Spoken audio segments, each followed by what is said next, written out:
মমতা পাগল কেমন দেখতে হয় জানেন? এই আমার মুখটা দেখে রাখুন।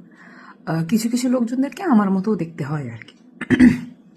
আজকে এই ভিডিওটা করার পিছনে এই বটলটা একটা সিগনিফিকেন্ট রোল প্লে করছে। একটা নর্মাল বটল, বুঝতে পারছেন। আজকে যখন র্যালি স্টার্ট হয় 8B বাস স্ট্যান্ড থেকে, তার পরবর্তীতে সেই র্যালি যায় হাজরা মোড় পর্যন্ত, এবং সেই গোটা রাস্তা স্বাভাবিকভাবে আমরা স্লোগানিং দিতে দিতে মমতা বন্দ্যোপাধ্যায়ের নেতৃত্বে আমরা চলতে থাকি। আজকে যে বোতলটা আমি আপনাকে দেখালাম, মমতা বন্দ্যোপাধ্যায় যখন বক্তব্য রেখে হাজরা মোড় থেকে উনি বেরাচ্ছেন, গাড়িতে উঠছেন, ঠিক সেই সময় আমরা একটা কোনায় দাঁড়িয়ে মমতা বন্দ্যোপাধ্যায়ের জয় জয়কার করছি, মমতা ব্যানার্জি জিন্দাবাদ বলছি, জয় বাংলা বলছি, যতই করো হামলা আবার জিতবে বাংলা বলছি। স্বাভাবিকভাবে সেই সময় আমার গলা ভেঙে গেছে, কারণ এতটা রাস্তা আমরা স্লোগানিং দিতে দিতে গলা মেলাতে মেলাতে এসছি সকলের সাথে।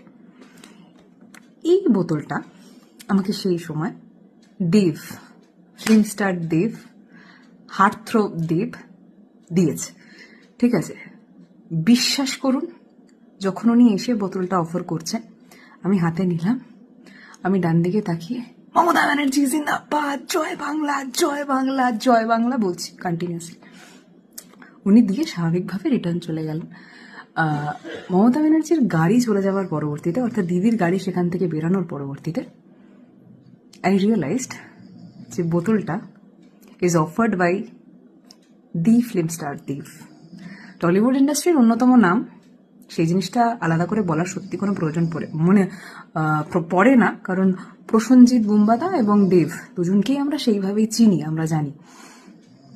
আমি শুধু ভাবলাম, Dev supremacy is obviously high, but Mamata Banerjee supremacy is somewhere else.